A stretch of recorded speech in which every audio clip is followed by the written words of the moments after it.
Están todos los aliados que se unen a este gran foro Perspectivas Económicas. Diego, muchísimas gracias, bienvenido, puedes ir tomando asiento, ya te voy a llamar al escenario. Muchísimas gracias y muy buenos días para todos. El colombiano, a Valor Analítica, muchísimas gracias por la invitación. A los panelistas, de verdad es un honor poder compartir con ustedes este espacio. Y particularmente porque estamos viviendo una coyuntura global a nivel macroeconómico y también nacional muy interesante que nos va a permitir poder, a partir del conocimiento de nuestros panelistas, explorar cuáles son las perspectivas del nuevo año y para tomar decisiones, por supuesto, a nivel empresarial y que impacten en la sociedad colombiana. Desde BDO, por supuesto, analizamos mucho los riesgos que pueden impactar al empresariado colombiano y por ende a la sociedad. Y a partir de eso, digamos, tenemos unos datos que queremos compartir con ustedes muy breves para iniciar con la discusión con cada uno de ustedes.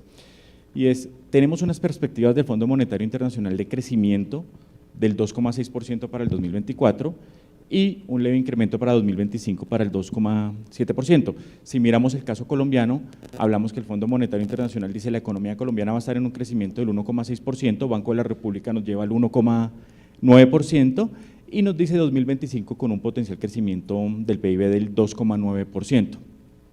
Si nos vamos a datos de inflación, a nivel global la tendencia es una inflación a la baja, particularmente jalonada por las materias primas y la moderación que hay también en el consumo, pero la deuda pública en muchas de las naciones, y Colombia no es la excepción, se encuentra en un punto bastante crítico. Estamos hablando que en Colombia el déficit fiscal está rodeando 6,9 billones de dólares, 27 billones de pesos, con las consecuencias que esto trae. Y si hablamos de política fiscal y monetaria, también nos vamos a la Reserva Federal, y una Reserva Federal que mantiene sus tasas en un rango del 5,2 al 5,5, mientras que el Banco Central Europeo nos habla del 4,5. En Colombia estamos hablando Banco de la República 9,75, y el empresariado diciendo, bueno, ¿será que hay campo para una reducción más inmediata para hacer inversiones? Todo este panorama nos lleva a hacer unos análisis bastante interesantes, y ahí es donde quiero comenzar con los panelistas. Y particularmente, Camilo, quiero comenzar contigo desde Banco de Bogotá. Sabemos que tenemos a Estados Unidos y a China jalonando con decisiones macroeconómicas, muchas decisiones del empresariado. ¿Qué podemos esperar a nivel de inversión en Colombia para el próximo año a partir de lo que está pasando particularmente en políticas macroeconómicas de Estados Unidos y China y otras superpotencias? Bueno, muchas gracias por la invitación y buenos días para toda la audiencia. Lo primero que hay que recordar pues es las elecciones que acaban de cambiarnos o barajarnos un poco el panorama. Esto va, digamos, hay que recordar una cosa, y es que Estados Unidos, más allá de las elecciones, venía con una tendencia bastante positiva de crecimiento y se estaba diferenciando del resto de economías a nivel mundial. En este momento el crecimiento, los datos más recientes de Estados Unidos apuntan a un crecimiento de casi 3%, que para una economía como la norteamericana, que debería crecer cerca del 2%, pues es una cifra relevante.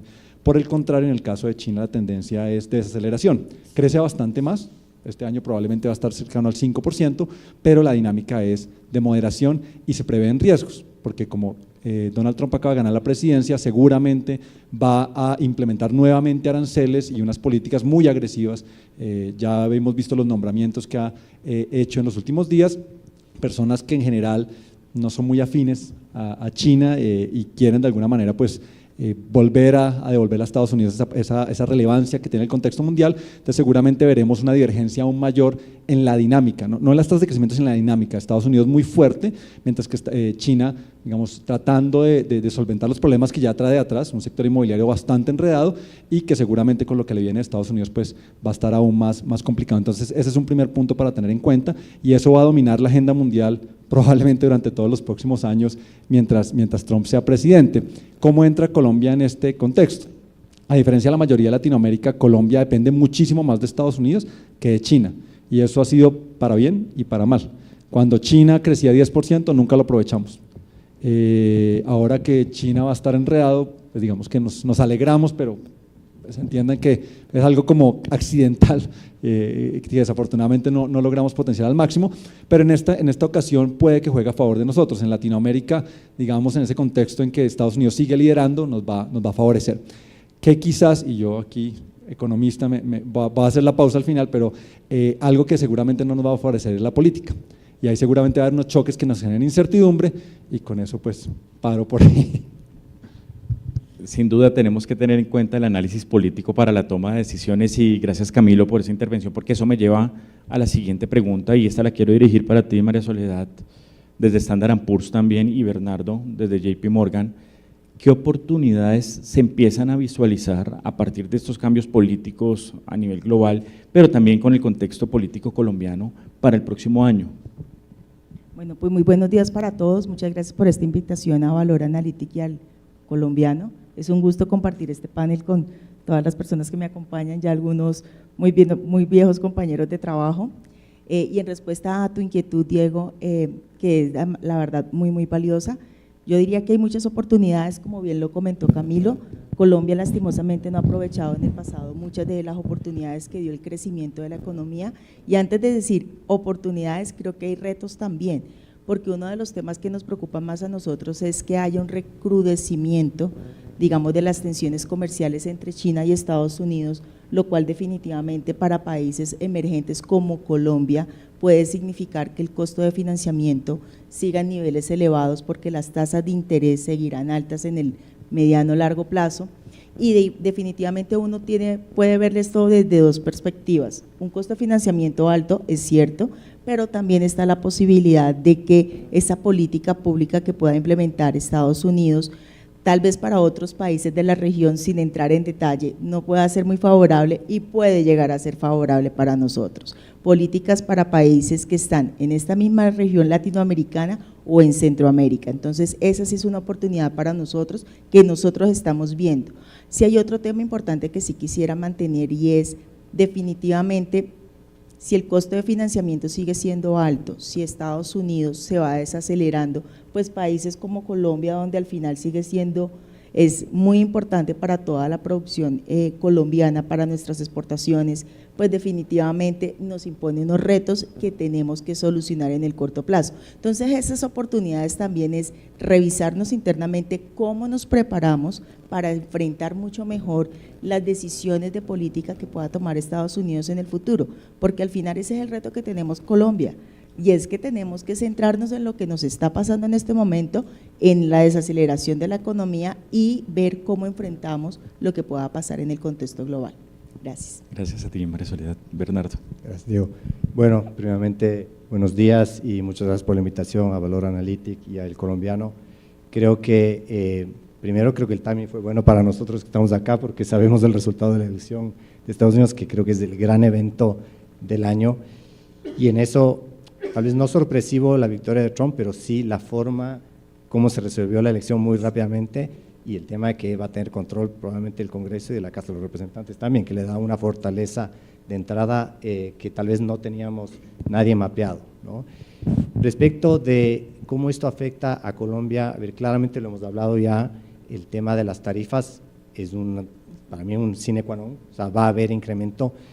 Yo creo que lo interesante que vamos a tener que evaluar es si el 60% que Trump en algún momento dijo lo concreta o no. Mi perspectiva es que no. Yo creo que Trump es una persona que entre su ego es muy un deal maker, ¿no? Entonces él va a empezar probablemente algo gradual para llegar a algún acuerdo con China y demostrar esa fortaleza de negociador, ¿no? Porque hay un tema que es muy importante.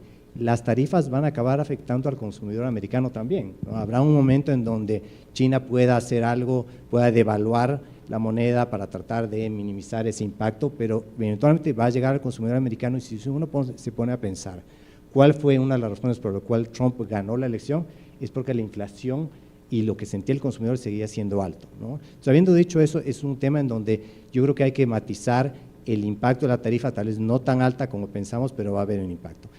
Del lado colombiano, para mí hay una oportunidad interesante. Si yo fuera, digamos, un productor colombiano, empezaría a ver qué productos le vende China a Estados Unidos y en ese sentido, en dónde puede el productor colombiano eventualmente reemplazar esos productos, ¿no? Obviamente no van a ser temas de tecnología, pero sí va a haber productos donde el productor colombiano puede posicionarse como una alternativa. Y creo que el tema político entra a jugar ahí, ¿no? Si fuera yo el canciller o si fuera yo el tema de ministro de Comercio, empezaría a pensar en esas oportunidades que se van a abrir por las tarifas que van a imponer, ¿no? Y ese juego medio geopolítico, el de ser el aliado estratégico de Estados Unidos histórico en Latinoamérica y empezar a jugar ese juego comercial en donde puede haber esas oportunidades para el productor colombiano. Clarísimo, y esto nos invita a pensar a hacer temas diferentes de negociación con el mundo, sin duda. Y precisamente, Luis Alberto, yo quería hacerte una pregunta relacionada con, desde Dapper se hacen análisis continuos de lo que está pasando. ¿Qué proyecciones ves para el futuro inmediato en la economía global colombiana y qué oportunidades empiezas a visualizar a partir de esas proyecciones? Diego, muchas gracias por la pregunta. Para mí es un placer compartir un panel tan ilustrado y me alegra ver buenos amigos por aquí que seguramente harán paneles mucho más divertidos que los nuestros, como el de energía, doctora Amílcar. Pero digamos que como lo vemos desde Dapper es definitivamente el juego estará alrededor de lo que pasa en Estados Unidos. Para ponerlo en números, Estados Unidos representa históricamente un cuarto de las exportaciones de Colombia. Nos guste o no, así es, eso tiene implicaciones en la tasa de cambio, en la actividad económica como un todo, en la cadena de valor. Es, digamos, el juego principal y creo que ahí hay dos grandes drivers. El primero tiene que ver con el financiamiento y el costo de financiamiento. Lo que uno ve en el empinamiento de las curvas de bonos del Tesoro es efectivamente lo que mencionaba Soledad, no se ve un relajamiento y digamos una liquidez en el mercado y eso pues obviamente se traslada a las economías que dependen de alguna manera de la economía de Estados Unidos, como el caso de la colombiana. Entonces ese es como el primer reto que tenemos. El segundo, si bien pareciera que con la nueva administración recién electa de Estados Unidos hay unos riesgos, por ejemplo, en comercio internacional, yo personalmente creo que también hay un montón de oportunidades. No solo porque las tarifas posiblemente ya están interiorizadas, que se van a aumentar, creo que los agentes, los que no hayan visto que Trump iba a ser el presidente, pues ya lo vieron el fin de semana, y pues creo que ya interiorizaron esa decisión de política pública y de política electoral en Estados Unidos. Entonces ya eso es un hecho, yo creo que ya todo el mundo está reconfigurándose. Pero en ese tema puntualmente, yo diría que la oportunidad es grande porque, cuando uno ve las recientes tendencias de comercio internacional, el comercio internacional no es el comercio internacional ese de los 90, donde todo el mundo comerciaba con todo el mundo, ¿sí? Lo dice el último reporte del Banco Mundial. De hecho, esta semana, después de la elección del presidente Trump, lo decía el presidente del Banco Mundial en una entrevista en The Economist, y era el comercio internacional se ha hecho más regional, ¿sí? Los países comercian con sus cercanos o con quien tienen alianzas comerciales o con quien tienen incluso afinidades políticas. No es un comercio todos con todos, eso fue una tendencia en los 90, no ha pasado. Y ahí creo que es la oportunidad de Colombia, ¿sí? Es increíble, por ejemplo, ver lo que está pasando en Centroamérica, donde mientras Diego mencionaba que el pronóstico de crecimiento en Colombia está alrededor de 2,5, 2,5, 2,7, en Centroamérica está en 3,8, pero no solo con un 3,8 de promedio, sino que adicionalmente tiene países como República Dominicana creciendo al 5 o pronósticos de 5. ¿Por qué pasa eso? Básicamente porque están aprovechando ese comercio regional. Entonces yo creo que ahí Colombia tiene una oportunidad de hacer exactamente, yo comparto, Bernardo, más allá de lamentarse de si van a subir las tarifas o no, pues ponerse a ver dónde no van a subir las tarifas, en qué sectores hay oportunidad de hacer reemplazo de exportaciones desde China y desde mercados más lejanos, y ahí precisamente es donde está la oportunidad de países como Colombia en Sudamérica con respecto a lo que está pasando globalmente. Tenemos que marcar referentes para desarrollar nuestra economía y tomar mejores decisiones, Luis Alberto, sin duda. Y María Soledad, quiero volver a ti, porque sin duda el sector bancario dentro del sector financiero es fundamental para movilizar la economía.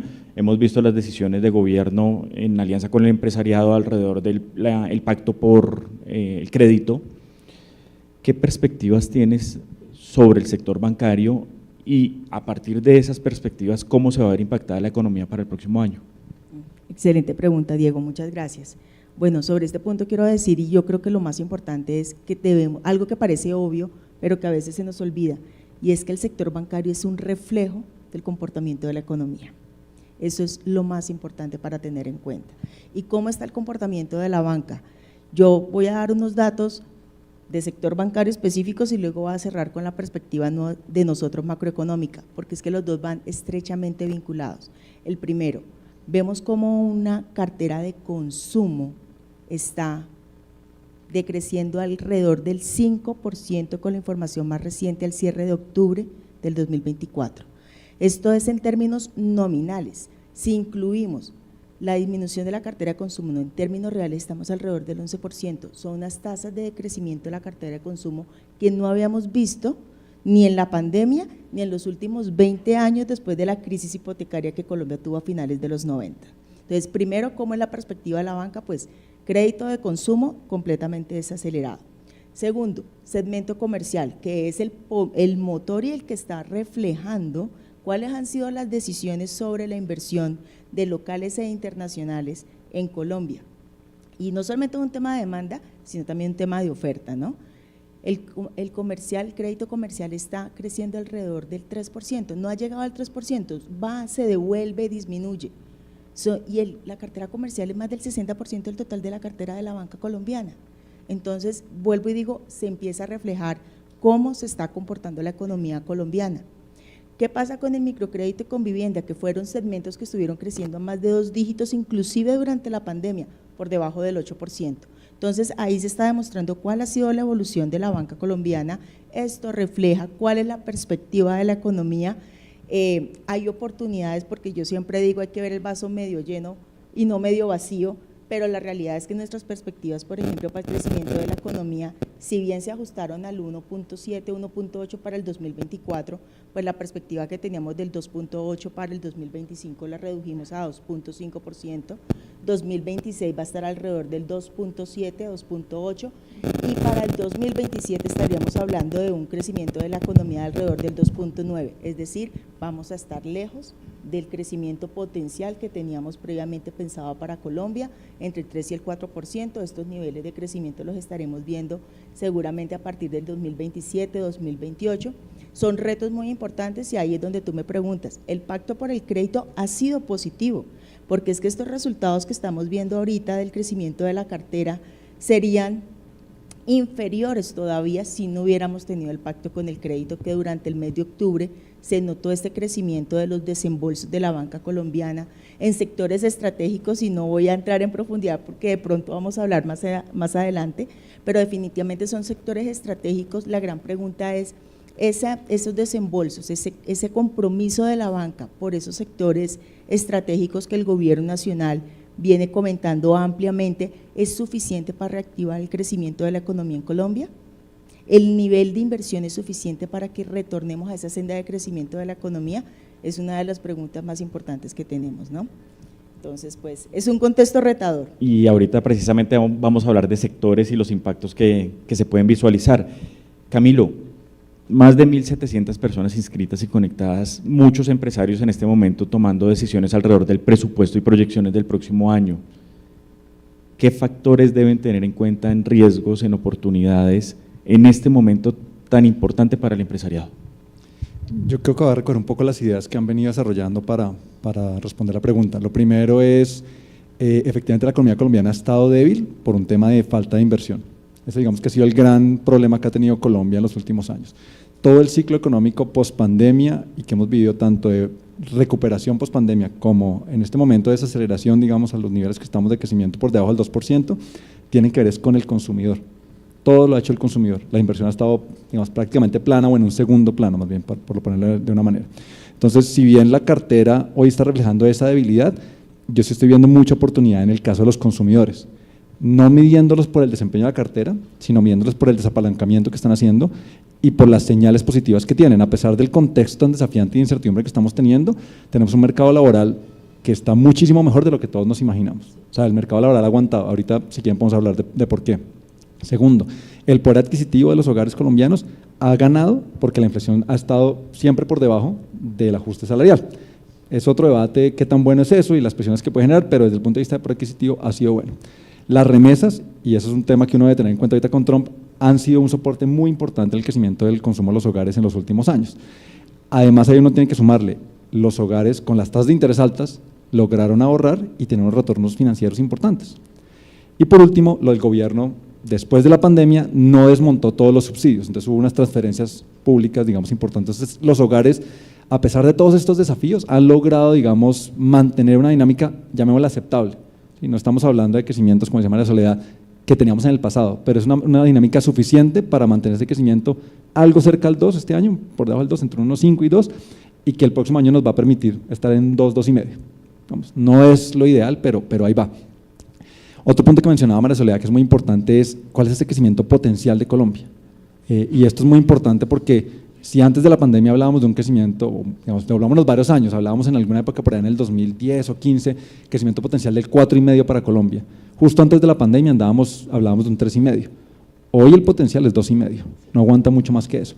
Entonces, cuando uno planea como empresario, es muy diferente un escenario del 4,5, porque ese 4,5 potencial, lo que ustedes deben tener en cuenta es, si yo hago mi presupuesto a 5 o 10 años, ¿cuál es el número que pongo al final de crecimiento en Colombia? Y antes era 4,5 y ahora es 2,5.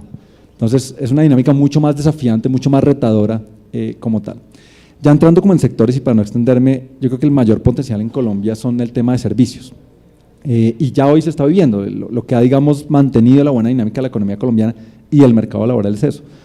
Si antes de la pandemia 55% del empleo lo generaba manufactura, industria, comercio, agricultura, que son como los sectores más típicos, hoy el 55% del empleo lo genera los servicios. Y son sectores que son intensivos en mano de obra y eso explica por qué el mercado laboral está mucho mejor de lo que nos imaginamos, porque hubo una recomposición de los sectores económicos colombianos. Entonces yo creo que ahí es donde hay más potencial en este momento y digamos, suena un poco obvio porque es lo que ya estamos viviendo, pero los hogares después, o las personas después de la pandemia cambiaron sus patrones de consumo. Digamos, antes todos queríamos tener una casa y un carro y queríamos, sí, de vez en cuando un viaje. Después de la pandemia la gente dice, yo ya no quiero tener una casa, prefiero solo viajar, prefiero solo salir a un restaurante, prefiero ir al concierto. Y entonces uno pasa por el frente del Coliseo, y esto es una anécdota que todos contamos, yo creo, y el Coliseo del lunes está con evento, el martes está con evento, el miércoles, o sea, todos los eventos, y hay artistas que repiten 2 o 3 noches, eso es lo que está la gente demandando. Entonces las oportunidades están ahí, y para cerrar ya, que me alargué un poco, turismo. Turismo es el sector con mayor potencial en Colombia desde hace años. O sea, años. A mí me encanta viajar por Colombia, he viajado a lugares bien recónditos cuando la seguridad lo ha permitido. El turismo en este momento es el segundo generador más importante de divisas para Colombia, detrás de petróleo. Petróleo va a generar este año 16.000 millones de dólares, el turismo 11.000 millones de dólares, las remesas también por ahí 11.000. O sea, entre remesas y turismo van a pelear el segundo lugar o tercer lugar de mayor generación de remesas, de dólares, perdón. Entonces ahí hay un montón de potencial. ¿Qué pasa? Que esto es medio accidental. Si bien ha habido un montón de políticas en el gobierno, la gente viene a Colombia porque es barato, porque la tasa de cambio está muy devaluada y porque hay unos atractivos turísticos naturales, cosas que a lo que no le hemos dedicado mucho. Yo creo que ahí hay potencial gigantesco para el país y no me meto a hablar de lo que eso significa para las regiones y los encadenamientos y bueno, un montón de cosas que en el territorio pueden ser muy importantes. Pero Camilo nos mencionas algo muy importante, además de actualidad, y es segundo debate aprobado de la reforma laboral, pasa ahorita al Senado. ¿Cómo la están viendo desde el grupo de investigación del Banco de Bogotá frente a lo que mencionabas ahorita, que el mercado laboral no se ha visto tan impactado por la recomposición que se ha venido haciendo? Esta reforma está pensada para los que ya trabajan y no está pensada para un mercado laboral como el colombiano en el que que trabajan formalmente y no está pensado para la mayoría de colombianos, el 60% de los colombianos trabajan informalmente. Entonces, de alguna manera están fuera de la órbita de la reforma. Entonces, yo creo que el encarecimiento de los costos que genera esta reforma lo que hace es exacerbar esa situación de informalidad en Colombia, ¿sí? Creo que no es el camino que deberíamos estar siguiendo, pero es una reforma que yo creo que ya está del otro lado y que pues seguramente va a tener unas consecuencias desde el punto de vista de costos laborales y que eso puede significar, digamos, un mayor desempleo hacia adelante. Gracias, Camilo. Y precisamente, Luis Alberto, hablando de regulaciones, quería conocer desde tu perspectiva, que nos cuentes ¿cuál crees que es el rol de la regulación en Colombia impactando el desempeño económico propio del país? Yo creo que Colombia en el tema macro tiene muchas soluciones ya diseñadas, todavía no las terminamos de resolver seguramente. De hecho, yo creo que uno de los riesgos más grandes que tiene Colombia son riesgos macro, puntualmente fiscales, pero donde hay más tareas para hacer es en el micro. ¿sí? En macro tenemos una regla fiscal, se cumpla o no se cumpla, o de pronto la ejecución ayuda a que se cumpla, acompañado de decisiones positivas como lo que se resolvió en el fondo de combustibles y un poco de institucionalidad y no ejecución ayuda a cumplirla. Está un comité autónomo de la regla fiscal, hay un banco central que ha mostrado independencia históricamente desde el 91. Yo creo que ahí tenemos muchas soluciones, pero en el tema micro, que es normalmente el que se enfrentan los empresarios, porque lo otro influye al final en el clima, en el financiamiento, en el costo laboral seguramente, como lo mencionaba Camilo, pero en el micro hay cualquier cantidad de costos. Para ponerles un ejemplo, en estos momentos, mientras nosotros estamos aquí, Diego le preguntaba por una reforma laboral, pero en este momento hay 972 proyectos de ley vigentes en Colombia. O sea, mientras nosotros estamos hablando aquí, hay 972 riesgos que influyen directamente en la actividad económica. Obviamente unos más que otros, ¿no? Pero todos tienen algo que decir para la economía. Digamos, y de eso no se habla muy poco, normalmente es una conversación de políticos, ¿sí? De los que están ahí metidos, etcétera. Eso tiene impactos directos, las empresas a veces no lo pueden ver, y precisamente por eso la tecnología, que es lo que hacemos nosotros, le ayuda a uno a hacerle seguimiento a ese tipo de cosas, porque humanamente es imposible. O sea, en Planeación Nacional había 2.500 personas y siendo director general de Planeación Nacional uno no se enteraba de todo lo que pasaba en el Congreso, ¿sí? Y eso que le pueda poner una persona a cada proyecto de ley, porque le metía una proposición, porque inventaban una nueva cosa, etcétera. Pero no acaba en el legislativo. Uno cree que solo es el legislativo allá y está el rollo. No, pongámoslo en el ejecutivo. Mientras nosotros estamos aquí hablando, cuando se acabe este gran foro del colombiano y de valor analítica, pues va a haber 12 regulaciones nuevas. 12 regulaciones nuevas. O sea, si uno coge el histórico de cuántos decretos y resoluciones se firman al día en Colombia, se firman 12.1 por día. O sea, mientras nosotros estamos aquí conversando, hay 12 funcionarios, a veces más de uno, porque son decretos o resoluciones que lo firman más de un ministro o de más de un viceministro, hay 12. Entonces, 972 proyectos de ley, 12 regulaciones al día, yo creo que ahí hay mucho para hacer, ¿sí? Empezando por saber qué es lo que hay.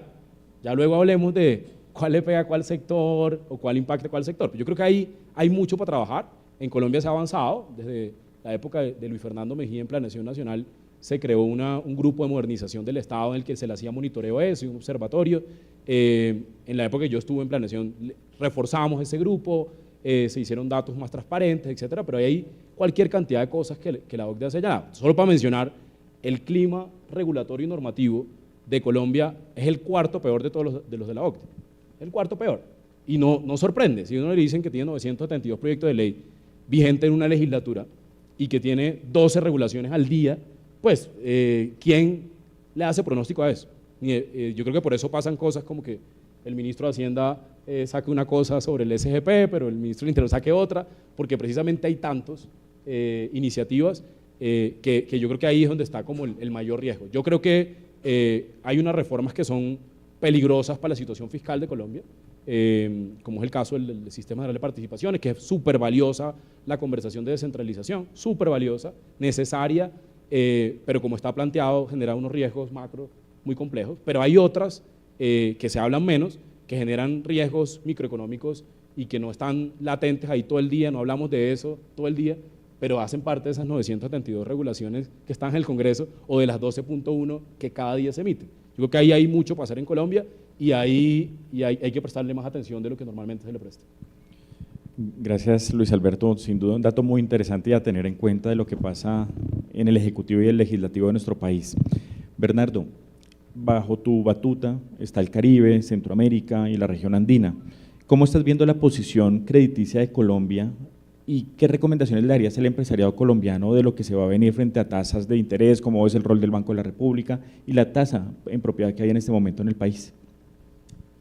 No, interesante, te digo, yo justamente ayer llegué a la reunión de FELABAN, que es la reunión anual que hacen todos los bancos, y mi interés más que todo era reunirme con los bancos centroamericanos para entender la perspectiva que a ratos es un poquito más alejada que la que uno está en el día a día acá, ¿no? Y hay dos temas que a mí me llamaron mucho la atención, obviamente el tema El Salvador, ¿no? Y cómo ellos han logrado manejar el tema de violencia y apalancarse en el tema de remesas. Remesas es el gran, digamos, factor común de toda la región de Centroamérica, ¿no? Que es algo que hablamos acá también en Colombia, que ellos lo aprovechan bastante bien y creo que acá hay que también darle ese incentivo, ¿no?, para ver, digamos, muchos bancos haciendo DPRs y ese tipo de financiamiento, que es un financiamiento barato, estructurado e interesante, que puede ser un tema para financiar posteriormente infraestructura y demás, ¿no? Entonces, creo que la coyuntura puede ser de nuevo interesante geopolítica, ¿no?, porque yo veo que hay unos cuantos ganadores en lo que es la región, puede ser por la orientación política, claramente El Salvador, ¿no? Y para mí una de las cosas que puede ser un factor a seguir de atención en Colombia es del tema Venezuela, ¿no? Históricamente, gran aliado comercial de Colombia, que para mí Colombia fue un ganador de la crisis, porque si uno se pone a pensar, yo tuve la oportunidad de trabajar en Venezuela por varios años, muchas de las multinacionales tenían el hub de la región andina en Caracas. Hoy día ese hub está acá, ¿no? Está acá en Bogotá, o está en Cali, en Medellín. Entonces, interesante esa coyuntura. ¿Qué pasa ahora con un gobierno Trump? Podría ser que se reactive Venezuela y eso sea una oportunidad para el empresariado colombiano, ¿no?, para tenerlo ahí como para pensarlo, ¿no?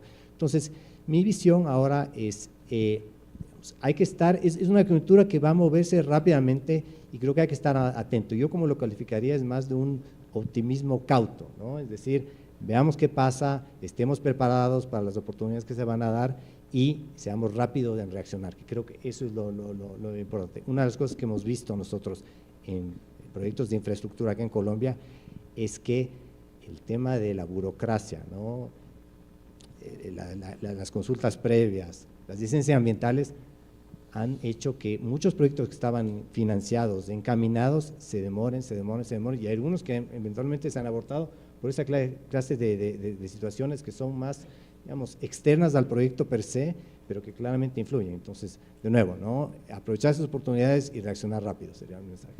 Gracias, Bernardo.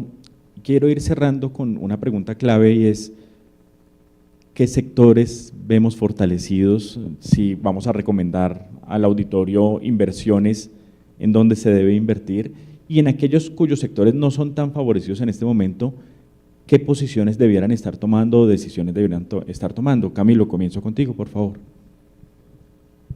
Yo reitero mi llamado de potencial en servicios, creo que es importante tenerlo ahí como primero en el radar.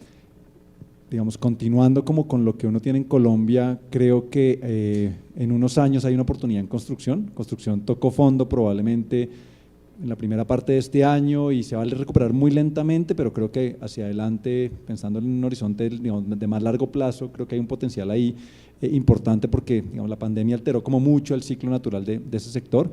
En industria veo muchísimos desafíos, la industria a nivel mundial muy complicada, ahorita con todo este tema arancelario creo que eso va a limitar mucho más el crecimiento. Colombia lleva con más o menos unos 2 años con el sector de industria en recesión, la tasa de cambio le va a poder ayudar, tal vez de pronto la devaluación va a hacer que algunos sectores vuelvan a ser competitivos contra importaciones, entonces por ahí hay algo, pero industria creo que con una recuperación bastante lenta.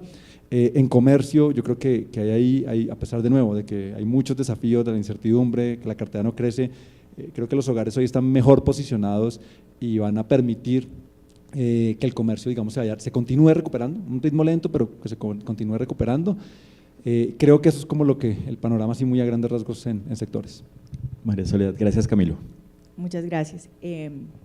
Bueno, desde la perspectiva de la calificadora yo creo que hay algo muy importante y más bien sumando lo que está comentando Camilo es todo el tema de la transición energética. Definitivamente es uno de los sectores en el cual estamos viendo un potencial muy importante, no solamente temas de energía limpia, sino también todo lo que está relacionado con biodiversidad y claramente la prevención y la cobertura contra todos los riesgos que generan los cambios climáticos. Entonces, definitivamente nosotros vemos que esto tiene un potencial muy importante, es gradual, hay que prepararse, esto tiene tecnología, innovación, entonces esto no es de la noche a la mañana y Colombia pues ha sido un país que en ese sentido ha estado un poco, digamos, rezagado a pesar de todas las buenas intenciones que creo que todos hemos tenido desde las diferentes perspectivas.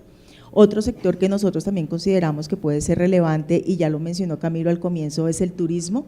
Digamos que uno de los llamados siempre de la calificadora es a la mayor diversificación de la matriz exportadora de Colombia, entonces esto definitivamente nos lleva a ver el sector turismo como algo muy interesante, un turismo en las regiones, digamos un poco más masivo del que de pronto se ha desarrollado en el pasado, y otro de los sectores que tampoco, y que no quiero que se me queden por fuera, además del turismo, pues está el agro. Pero esto tiene, vuelvo y digo, factores climáticos, de tecnología, etcétera, que lo hacen muy retador.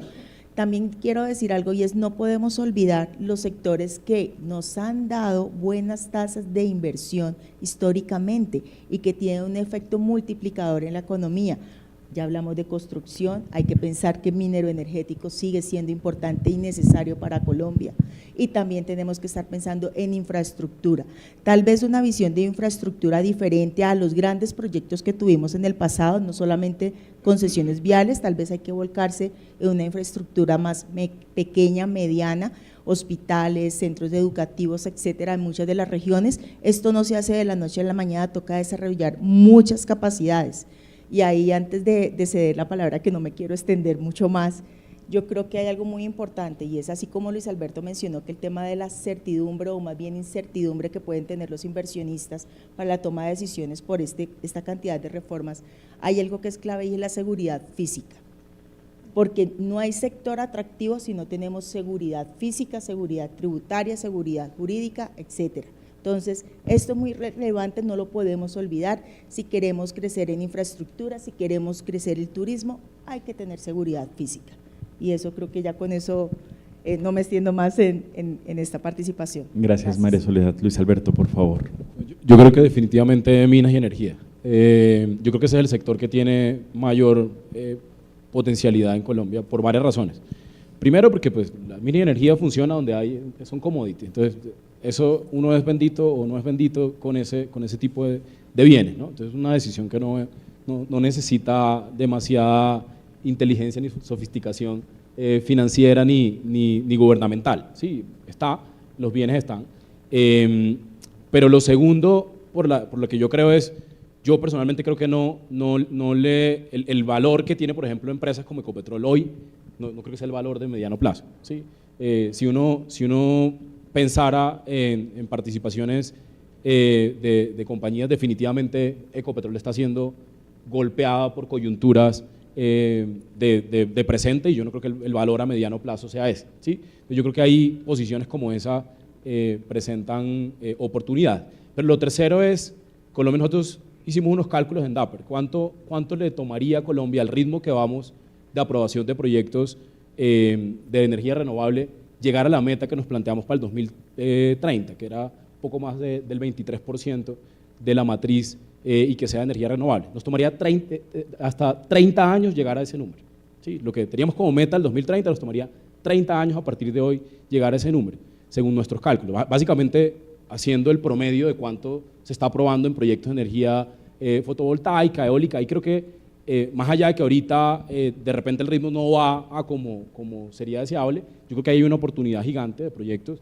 de administrar proyecto a proyecto qué tipo de trabas tienen y cuellos de botella, resolverlos, y yo creo que ahí hay una oportunidad gigante, y de paso felicito de nuevo a Valora y al colombiano por tener un panel precisamente sobre temas energéticos con expertos como Amílcar y otros, y que creo que es muy valioso la conversación. Yo creo que ahí es donde está la oportunidad más grande en Colombia en el mediano plazo.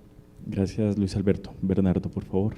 Sí, yo voy a coincidir, para mí el tema energético abre una oportunidad muy interesante y es una necesidad. Yo soy ecuatoriano, si ustedes ven qué es lo que está pasando en el Ecuador, hay cortes de luz que van de 12 a 14 horas diarias, hoy día, ¿no? Que es una cosa impensable en este momento. Hace 30 años le pasó a Colombia, le pasó a Ecuador, ustedes hicieron las cosas bien con el tema de reformas, el Ecuador no lo hizo, pero lo que pasa es muy fácil, ¿no? La demanda crece y la oferta tiene que crecer a un rápido más alto para poder suplirla, ¿no? Y lo que va a venir es que estas energías renovables es para mí el futuro. Entonces yo creo que ahí es la gran oportunidad y la necesidad que tiene que hacerse ya. El tema de turismo parece que es otro punto muy interesante, viene claramente atado de la mano de la seguridad. Yo hablaba con amigos panameños este fin de semana que estuve en Felabine y me decían que sus principales destinos son Miami, claramente, y Colombia. Yo decía, Colombia, claro, es muy barato. Decía. Entonces, en una coyuntura en donde vamos a pensar que el tipo de cambio se va a seguir devaluando eventualmente con tarifas y con Trump ahí, ¿no? Este se vuelve para mí uno de los nichos que Colombia tiene que explotar, además que el país es maravilloso, tiene una cantidad de cosas por ofrecer y claramente con un tipo de cambio favorable para el extranjero es una mina ahí que hay que explotarla, ¿no? Clarísimo, Bernardo, y ahí se abren nuevas oportunidades. El equipo del Colombiano y Valora han creado este foro de perspectivas económicas. En una frase que pudiera ser el titular para mañana, ¿cuál es la perspectiva económica del próximo año?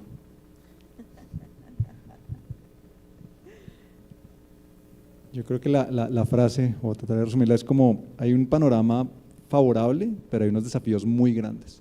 Acá no hablamos del tema fiscal como muy a fondo, pero claramente el gran desafío de Colombia es fiscal. Y eso puede hacer que ese optimismo que refleja mi titular, que arranca así, como una recuperación, de pronto desfallezca. Gracias, Camilo. Lograr una inversión, una mejora sostenida de la inversión como motor de recuperación de la economía, definitivamente. Y yo creo que eso recoge todos los temas que hemos hablado acá, porque es que sin inversión el déficit fiscal va a seguir creciendo y se va a hacer insostenible, que ya estamos en niveles insostenibles, ¿no? Gracias, María Soledad. Si